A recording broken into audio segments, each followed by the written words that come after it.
akhir-akhir ini tuh kayak bentar lagi, ini kan bulan Agustus ya. Nah, Oke. ada animasi yang cukup spesial. Dia akan tayang di bulan Agustus Apa dan ya? cukup fenomenal. Animasi dari Indonesia ya. Orang ngomong jangan jangan judge dulu nanti apa namanya? Jangan dari buku dari covernya. Ya kalau gitu semua pendapatnya. Oke. Ya, kira-kira seperti itulah. Ketika dosen bisnis digital bisa juga tiba-tiba bikin penelitian tentang VTuber ini, Pak. Aduh.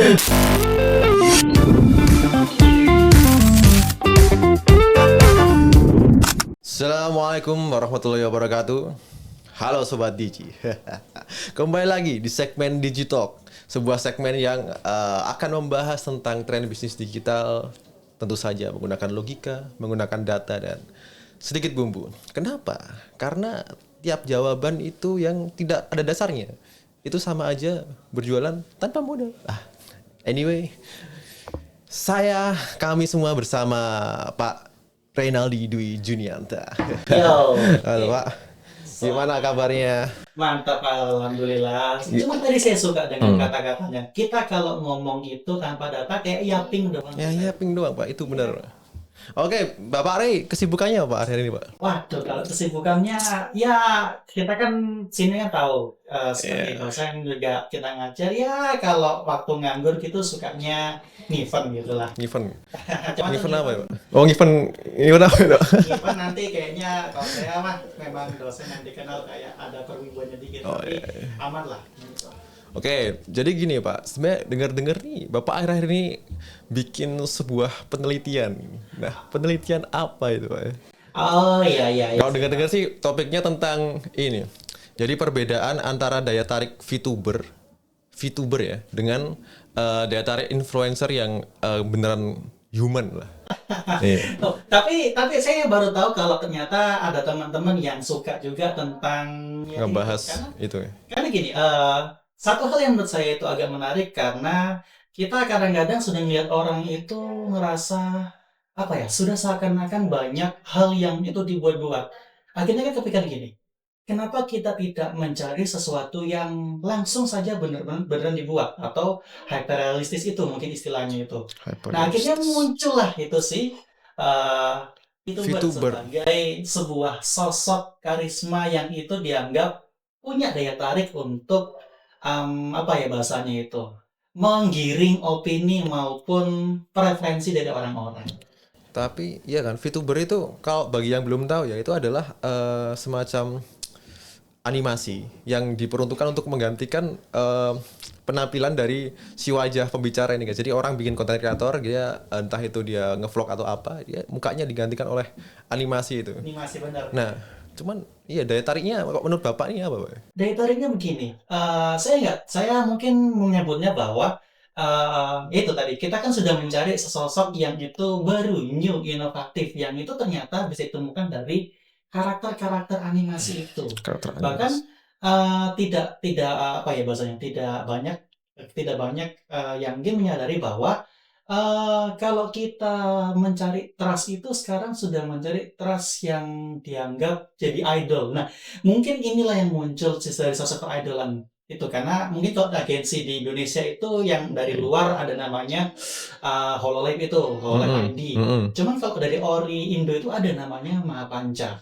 Mahapanca itu memang isinya karakter virtual itu asli dari Indonesia. Ya memang setiap agensi itu punya gonjang-ganjingnya masing-masing. Tapi menurut saya semangat yang muncul di dalamnya itu bagaimana membawakan nilai-nilai Indonesia, keindonesiaan itu khas dan itu dibawakan menggunakan karakter animasi yang menurut saya secara kreativitas itu lebih menjual dibandingkan sekadar orang yang muncul ya bergerak begitu saja. Iya, tapi kan ini Pak, masa kayak ketika kita melihat itu adalah karakter, kan kita tahu itu sebuah preferensi, sebuah kepribadian yang diciptakan oleh manusia. Jadi bukan dirinya beneran gitu kan. Sepakat. Iya.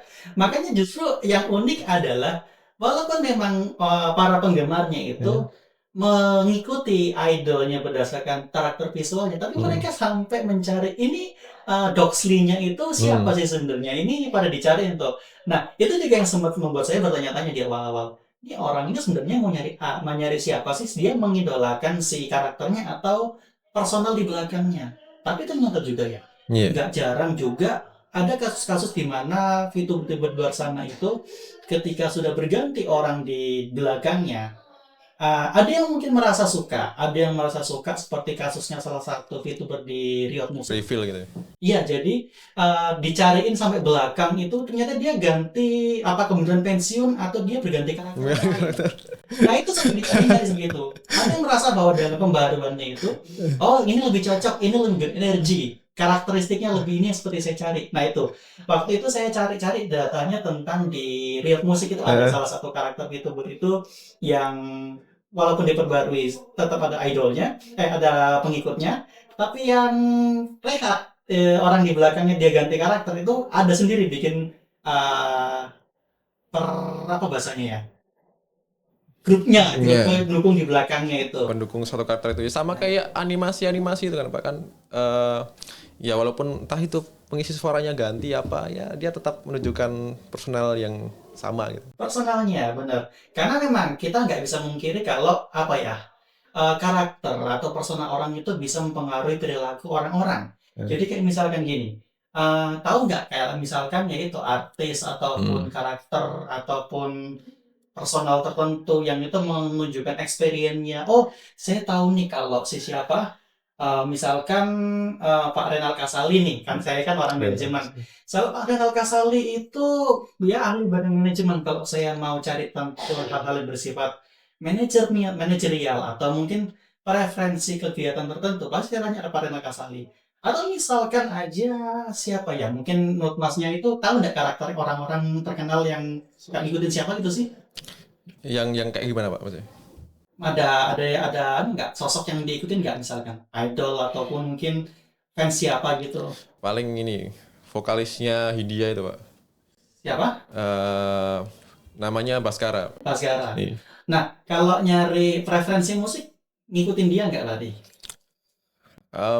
Ngikutin sih, cuman ya nggak terus nyakut apa ya preferensi musikku jadi ke Iya sama preferensi sekali. dia semua nggak. Tapi ada Cuman kan ada karakteristiknya pengaruhnya itu. ada. Hmm. Karena memang kita secara alami itu ada stimulus itu. Jadi memang tidak bisa dipungkiri kalau ada bagian dari kita itu yang pasti mengikuti sosok pedomannya. Dan memang dalam teori marketing itu ada istilahnya itu behavioral itu. Hmm. Oke. Ya kira-kira seperti itulah. Kayaknya dosen bisnis digital bisa juga tiba-tiba bikin penelitian tentang VTuber ini Pak. Aduh, kalau bicara tentang itu, Aduh. memang saya sendiri sih apa ya punya keminatan, punya kesukaan terhadap hal-hal yang bersifat animasi Animasi kreasi. kreatif itu. Jadi yang bersifat karikatur, yang bersifat ilustrasi, karena saya rasa ada value, ada keunikan, ada daya kreativitas di balik itu, yang menurut saya belum banyak dieksplorasi. Itu. Animasi. Iya sih, animasi itu memang akhir-akhir ini sedikit ini ya Pak, sedikit mulai bermunculan lah Mulai ya. bermunculan, benar-benar. Karena orang-orang mulai perlahan, Iya mulai kan? sadar, mulai apa ya bahasanya ya, bisa menerima bahwa animasi adalah salah satu saluran yang cukup menyenangkan dan worth it untuk diikuti. Bisa apa ya? Dia tuh mengekspresikan sesuatu yang kadang nggak bisa gitu diekspresikan dengan kayak ibaratkan lukisan lah. Lukisan itu kan kita bisa misalkan kamera itu adalah untuk mengabadikan suatu momen gitu kan. Cuman ya yang bisa kita tangkap adalah momen yang sudah ada di depan mata kita. Namun dia tidak bisa menangkap apa yang ada di pikiran kita guys, dalam hati kita gitu kan. Dia kalau animasi itu dia bisa imajinasinya seperti apa gitu kan. Benar-benar. Ada Heeh. satu informasi atau satu nilai yang itu bisa disalurkan melalui kreativitas itu. Makanya saya rasa menurutnya kita itu sudah mulai melirik bagaimana melakukan apa ya bahasanya, mengkolaborasikan animasi-animasi itu terhadap kalau saya kan memang orang pemasaran, Mm-mm. aktivitas pemasaran itu yang mungkin belum banyak dieksplor. Pemasaran. Itu. Iya, Pak. Tapi Apalagi akhir sebenarnya. heeh. Akhir-akhir ini tuh em, kayak bentar lagi, ini kan bulan Agustus ya. Nah, Oke. ada animasi yang cukup spesial. Dia akan tayang di bulan Agustus Apa dan ya? cukup fenomenal. Animasi dari Indonesia ya? Bapak tahu juga ya? Yang saya tahu itu ada namanya Panji Tengkorak. Tahu dengar Panji Tengkorak? Ya, Ada Panji Tengkorak dan juga ada itu sih. Jumbo. Jumbo udah lewat. Udah lewat. Udah Kita lewat tahu tapi dia akhirnya benar-benar menurut saya itu menjadi pionir Pak Mas ya. Dia Benar. awal mula kebangkitan dari film animasi, ternyata dia kualitasnya sebagus itu. Jumbo ada satu bentuk film yang menurut saya itu benar-benar mengunggah memantik semangat dan juga kesadaran orang-orang kalau Indonesia itu punya talent, punya Iya. bakat dalam peranimasian. Kita seenggaknya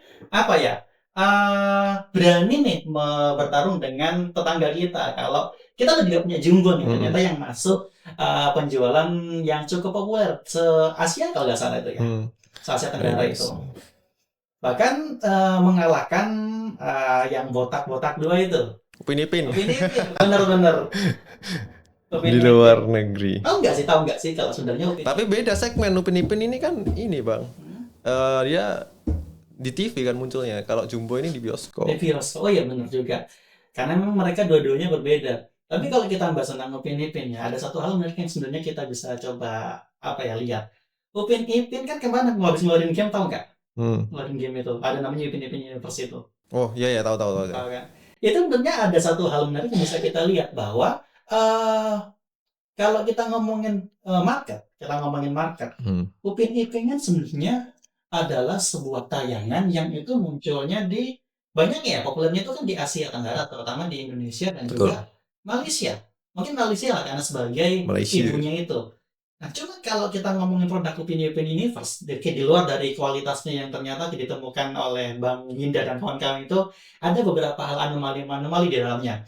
Ternyata dia memasang harga yang itu dalam tanda kutip di Asia Tenggara itu rada gak masuk akal. Tahu nggak berapa harganya, Mas? Berapa? Harga apa dulu nih Pak? Harga gamenya. Harga gamenya ya? Harga game yang dijual di pasaran itu. Berapa Pak? Itu kalau nggak salah 600-an. Kalau nggak salah dulu itu $400 itu kan. $400. Sorry, $40 $400 ya. Yang jelas kalau dirupiahkan 600.000 itu. 600.000. 600 ribuan. Itu apa ya? Ada sisi rada gak masuk akalnya. Maksudnya gak masuk akal gini. Kita tahu marketnya. Kemudian mereka itu menyampaikan bahwa ini itu memang punya quality yang nggak boleh diragukan lagi. Coba dulu lah. Dan ternyata nggak sesuai harapan. Ini maksud saya kita bisa kayak gini loh. Itu sama kayak orang jadi jualan kopling, tapi dia jualannya kopi dengan harga standar Starbucks. Atau standar Excelsior lah. Iya, artinya di situ ada segmentasi yang tinggi kan Pak? Segmentasinya dia itu punya targeting yang bahasanya? Saya nggak tahu apakah targetingnya mereka yang awalnya memang pengen yang orang-orang borju atau memang sebenarnya pengennya memang orang-orang Asia tapi yang nggak terjangkau atau gimana. Nah, akhirnya kan sebenarnya di situ bukannya meraih popularitas, bukannya banyak orang beli, tapi ternyata orang-orang pada mundur, keep semua. Worth it nggak sebenarnya dengan iya. Kan animasinya ya bisa dibilang seru, cuman kan belum tentu gamenya seperti apa. Nah itu, coba deh kalau masnya nyoba dan juga ngelihat review di luar sana. Saya rasa banyak mengatakan ini belum seperti game belum selesai ya, juga yang mengatakan bahwa banyak hal yang bisa diimprove lagi. Dan juga dengan harga duit segini, mending kita beli game yang lain yang itu lebih worth it secara harga versus quality ya. Karena kata harga segitu kan harganya game AAA semua. Jarang ada kayak film atau tayangan dijadiin game tuh naik gitu. Tapi kok sebaliknya sering malah. Jadi dari game itu kok difilmkan orang tertarik itu, apalagi yang Minecraft itu kemarin. Minecraft kemarin. Wah, kalau Minecraft itu dan sangat banyak lainnya lah. Nah, cuman di sini tuh aku sedikit merasa ada sedikit anomali Pak di negara kita ini Pak ya. Gimana? Ada apa nih? Nah, jadi dalam rangka 17 Agustus itu ada suatu entah lembaga atau dia menciptakan suatu karya animasi gitu guys. Iya. Nah, di situ pun saya melihat kualitasnya dari trailernya, dari kampanye yang mereka bikin dari Instagram. Nah, saya merasakan itu kampanye-kampanye itu terasa seperti dikampanyekan pada tahun 1090-an. Nah, 1090-an. nah, ya nggak film zaman dulu ya. menurutku ya wajar-wajar aja kalau misalkan kampanyenya jadul segala macam. Nah, anomalinya adalah ketika dengan kampanye seperti itu jadinya booming, Pak. Jadinya booming. Ya, itu dia. Apa ya? Sudah tuh agak lucu. Kayaknya saya tahu apa yang dimaksud. Iya. Gak tahu, ini kita sebutin di sini atau enggak ya? Saya takutnya cuma kalau disebutin itu Ya, udahlah, orang udah paham sendiri, Pak. Iya. Yang itu nanti bakal kalau nggak salah keluarnya tanggal 14 kan ya? Ya, sepertinya. Yang itu sebenarnya apa ya? Aduh, saya ngerasa sudah agak gitulah. Karena gini, kemarin sudah kita punya dapat Jumbo. Ini Jumbo, oke. Kemudian kalau kita ngomongin film, Bapak, bentar. Itu Bapak tuh udah nonton apa belum? apanya? Filmnya itu, film Jumbo. itu. Bukan film yang akan kita bahas ini. Trailernya udah. Nah, tapi jangan dicas dulu karena Bapak belum menonton filmnya secara keseluruhan. Dibanding-bandingkan Gimana sama ya? Jumbo.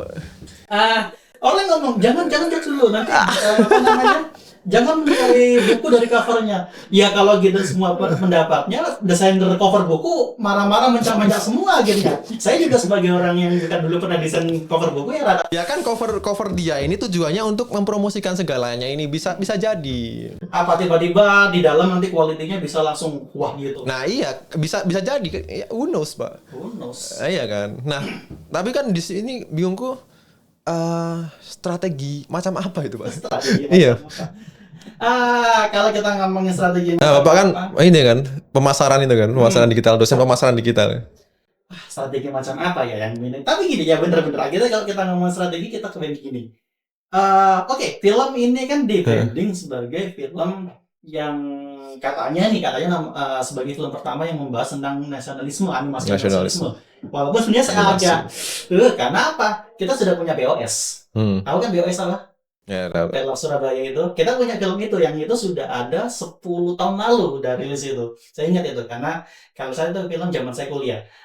Ini kemudian kalau kita ngomongin cara mereka untuk viral karena gini. Kemudian dia mengangkat sebagai ini ternyata animasinya yang itu gitu. Kemudian ada isu-isu lain di belakang yang membuat netizen itu merasa geram, netizen itu merasa terpancing, terpantik, terpelatuk, trigger itu.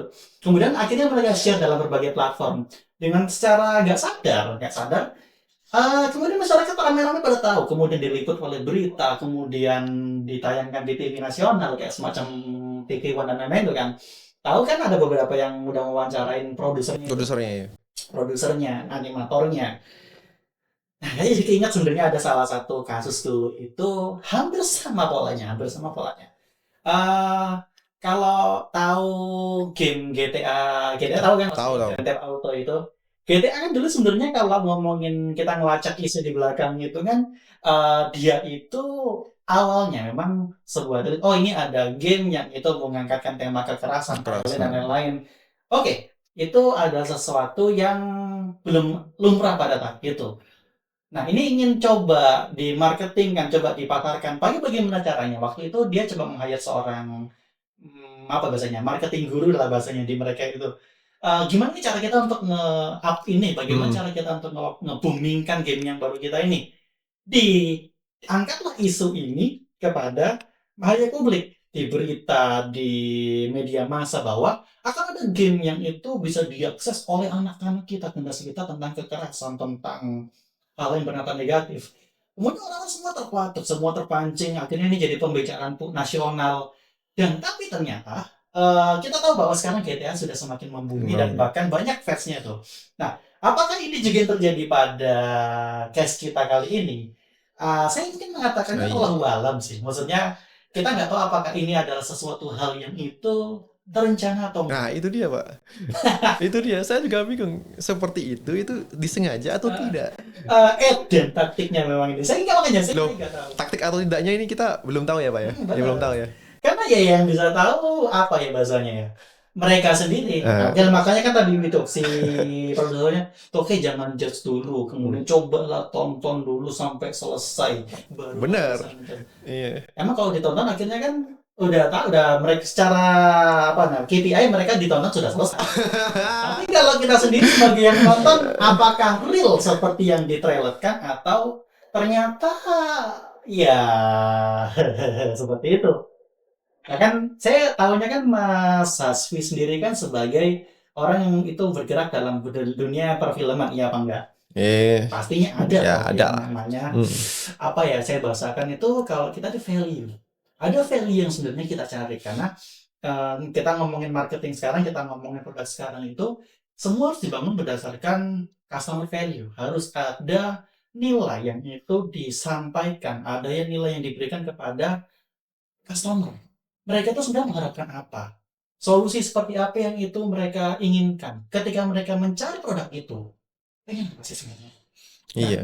tapi kalau dalam perfilman gimana Mas? Apa yang sebenarnya dicari orang-orang ketika berbioskop itu? Beda-beda sih Pak, banyak tergantung kondisi orang tersebut dan tergantung apa yang sedang terjadi di lingkungan itu. Biasanya kadang ya kita ini sebagai orang yang udah habis kerja kecapean atau mungkin udah sangat suntuk banget nggak pernah diajak main sama siapa-siapa. Nah, bioskop ini kuncinya guys ya, bioskop Kasian kuncinya. banget udah pernah jadi main. Iya, apa ya? Bioskop tuh adalah tempat yang kita tuh nggak perlu ngajak orang kalau mau chill di sana kan. Ya udah Iya. sendiri aja gitu. Entah filmnya bagus apa enggak ya, kadang ada yang kayak gitu. Tapi juga kadang kita nih ketika misalkan ada film baru lagi tren terus teman-teman kita tuh cerita-cerita tentang tadi gimana ya. Jujur rasanya agak kesel juga lama-lama gitu kan. Nah, kadang itu Ketinggalan ya. salah satunya juga karena tren jadi kita FOMO, kita berbondong-bondong ke bioskop untuk menonton film yang lagi ngetren biar gak ketinggalan zaman gitu kan. Nah, dan juga kalau dari aku sendiri itu yang paling sering menjadi value yang ku cari adalah di mana aku pingin mencari cinema experience yang berbeda. Cinema experience. Iya, jadi Gimana, kadang, gimana tuh? terkadang kita tahu nih genre film yang sudah kita tahu sejak kecil kayak yang sering tayang di TV-TV ada genre action, komedi, horor, romance. Ya itu genre yang kita tahu. Cuman terkadang ketika muncul film baru itu suasananya berbeda, genrenya berbeda, cinema experience yang disajikan juga berbeda. Nah, itu sangat menarik. Justru menarik itu ya karena kita Iya, menemukan hal baru yang dieksplorasi. Nah, betul. ah, apakah ketika kita menonton apa ya suatu film saya nggak tahu apakah pernah nih Mas Hmm. Hasbinya itu menonton sesuatu di bioskop itu tidak menemukan value yang dicari. Pernah nggak? Atau Hmm. selalu menemukan yang ada di situ? Atau minimal ada nggak pernah value yang itu ketika nonton aduh kok gini banget sih tapi ya wes lah. Ya pernah sih Nah, ya. kayak kecewa dalam artian itu karena tujuan yang aku ekspektasikan di awal itu beda sama yang ternyata disajikan beneran. Karena tadi kan aku bilang tujuan orang menonton film itu beda-beda. Nah, saat itu mungkin aku tujuannya pingin merasakan cinema experience gitu kan, karena di trailernya terlihat out of the box nih, beda banget. Tapi ketika kita tonton beneran ternyata terlihat bahwa film itu tidak dieksekusi dengan baik di film aslinya. Cuman trailernya doang bagus. Oke, Kampanyenya oke. bagus gitu. Karena memang ya benar saya sepakat kalau apa ya value itu adalah yang dicari. Tadi kita nyari apa, kita pengennya sesuatu yang ditrailerkan, Hmm. tapi tiba ketika di dalam nggak nemu. Pasti kan jatuhnya adalah kecewa. Iya. Itu wajar karena baik dalam dunia apapun dalam konsumsi produk kayak gimana pun itu ini loh ada sesuatu nilai atau value yang sedang diharapkan. Ada value yang itu ditawarkan oleh yang memberikan. Apakah value itu kemudian lebih tinggi atau lebih rendah, itu mempengaruhi yang namanya kepuasan. Satisfy itu, apa namanya, ketika orang itu beli, mereka akan puas atau enggak. Orang puas pasti dia akan melakukan pembelian ulang. Itu udah namanya istilahnya dalam purchase intention dan purchase behavior itulah. Nah, kalau misalkan ini orang beli, value-nya lebih tinggi, pasti puas. Hmm. Tapi kalau setara, oke lah, masih bisa menerima. Mungkin ada value-value yang dianggap eh walaupun ya nggak didapatkan sesuai harapan, tapi masih ada yang bisa tergantikan lah. Nah, cuman yang nanti saya khawatirkan dalam dunia kita nanti nonton film. Nanti nonton film atau enggak, itu urusan tanggal 14 nanti lah. Tapi yang saya khawatirkan, benar-benar yang saya khawatirkan adalah masyarakat sudah punya ekspektasi terhadap perfilman atau peranimasian di Indonesia, Hmm. terutama dengan Jumbo, dengan yang saya nanti sebenarnya juga ini apa tadi Panji Panji tengkorak, itu. dan juga mungkin ya yang di luar sedikit ada Kimetsu no Yaiba itu yang punya Ninja Portable yang udah sangat wow gitu. Eh, udah ada ekspektasi seperti itu, kemudian dihadirkan oleh film yang merah itulah. Nah, kemudian dikatakan jangan nilai dulu berdasarkan covernya, tapi saksikan dulu. Ya. Akhirnya sudah punya ekspektasi rendah, ternyata nggak yang ditemukan, nggak yang wah gitu. Makin jeblok lagi. Tapi yang sebenarnya Bapak khawatirin itu apa, Pak? Makanya karena orang makin jeblok lagi, Heeh. Jadi mereka kemudian akan berpikir, apakah kemudian ke depan ketika Indonesia akan akan terjun pada animasian, apakah akan apa ya sukses seperti Jumbo atau ternyata akan semakin turun dan turun ke dalam alur yang baru itu. Karena gini, orang sekali sudah kecewa, sudah apa namanya, uh, tidak mendapatkan apa yang diharapkan. Untuk bisa recover kembali lagi, untuk bisa membeli itu mendapatkan trust dari konsumen itu sangat-sangat sulit. iya Itu ya, yang Pak. sebenarnya dikhawatirkan dari masyarakat mungkin. Kalau saya sendiri khawatir Iya. itu karena kita baru saja nih masuk dalam dunia emas-emasannya industri peranimasian. Saya yakin kita itu Ekspektasi, punya animator, ilustrator yang itu secara kualitas, kualitas, secara pengalaman, pengalaman. tes preferensi Nah gitu kan. itu sebenarnya bagus-bagus semua. Dan saya kan suka nge-event, bahkan saya tahu nih ada beberapa kenalan-kenalan yang secara ilustrasi dan juga kemampuan juga sudah sangat mumpuni. Iya. Dan semua akan tertutupi gara-gara insiden itulah mungkin saja. Bisa jadi. Cuman ya kita berdoa aja ya, Pak. Dalam artian kita juga mungkin belum tahu dan belum bisa menebak gimana sebenarnya value yang bisa aja itu ada value-nya kan, Pak, kan karena value itu kan bisa belum tentu soal kualitas animasinya, belum tentu soal ceritanya, ada lah seperti yang aku bilang tadi, tujuan orang ke bioskop masing-masing beda. Saya cuma berdoa bahwa apakah mudah-mudahan value itu bisa memenuhi apa yang sebenarnya diharapkan oleh orang-orang.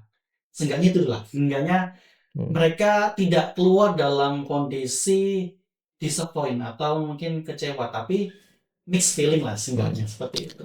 Tapi gini lah, Pak, kan dari tadi kita ngomongin soal animasi ya segala macam. Nah, oke lah, karena mungkin ini kita sudah menjelang sesi akhir pembicaraan. Menurut Bapak nih, pesan apa yang sebenarnya ingin Bapak sampaikan ke ini dulu lah, Pak, ke apa namanya, ke para kreator-kreator Indonesia ini, Pak? Wah, kalau ada kreator-kreator, Iya, kreator-kreator kayak industri film, animasi apa dan segala macam. Gimana? kalau ke kreator-kreator, waduh ini terasa berat kalau saya menyampaikan. Mungkin saya menyampaikan kepada siapapun di sana yang itu memiliki jiwa kreatif ataupun jiwa apa ya bahasanya, jiwa seni ya. Karena gini, kadang-kadang itu kita sudah punya apa ya modal, kita sudah punya kemampuan, kita sudah punya daya kreasi. Cuma satu yang menurut saya itu yang pasti jadi problem ketika orang-orang itu punya modal seperti itu. Antara satu dia itu nggak punya keberanian Iya. untuk menampilkan, karena saya yakin sebenarnya untuk bisa maju dalam podium itu bukan hal yang mudah. Ada hambatan, ada problem yang harus diselesaikan. Tapi kalau beneran nggak diselesaikan dan nggak dimaju, kapan orang bisa tahu? Kapan Nah, orang itu bisa dia, Pak. Iya. ngerti bagaimana value yang bisa kita berikan? Satu, dua, belajar untuk menyampaikan, mempromosikan ataupun deliver pesan yang itu menarik. Karena gini, ini saya ingat jadi waktu dulu itu melihat ada orang bikin game kompetisi, kemudian sudah presentasi. Mereka itu kayak presentasinya agak gugup, canggung, kemudian kurang bisa menyampaikan. Saya itu mungkin karena belum ada melatih atau bahkan tidak ada apa ya kolaborasi yang baik antara industri developer itu dan juga pihak-pihak yang yang itu bergerak pada bidang pemasaran. Justru orang itu oke lah apa namanya istilah tadi ya, cover itu apa namanya jangan menilai dari cover dulu ya, bukan dari cover. Tapi kalau justru cover itu nggak bagus sih, gimana orang-orang mau nyentuh? Itu Iya, sama kayak dulu benar itu benar benar. ada kata-kata kakak kelas saya dulu itu waktu dulu eh, produk yang itu bagus kalau dikemas dengan apa ya, dikemas secara biasa atau bahkan jelek. itu mau Ya, nggak kelihatan value-nya. kelihatan, benar. Tapi kalau produk itu mungkin biasa aja, tapi dia mengemas dengan bagus, dengan cantik, menyampaikan nilainya, pasti orang tuh akan seenggaknya coba lah dulu. Nah, nanti pertarungan apakah dia puas atau enggak, itu bergantung pada value yang diberikan. Nah, makanya yang bisa kita lihat adalah, kalau bisa produknya punya value bagus, delivery marketingnya juga bagus. Oke. Itu sih sebenarnya. Oke, tepuk tangan untuk Bapak Renaldi Dwi Junianta. Terima kasih sudah mengeluangkan waktunya untuk berbincang-bincang santai hari ini di segmen ini. Oke, kita mungkin doakan saja ya untuk industri kreatif di Indonesia ini semoga makin berkembang, semoga citranya, semangatnya, energinya tuh selalu meningkat gitu kan, guys, dan tidak pernah menyerah. Oke, terima kasih. Assalamualaikum. Oke, Pak. Oke, nice. Sampai jumpa Sampai jumpa di Digitalk selanjutnya. Stay tune.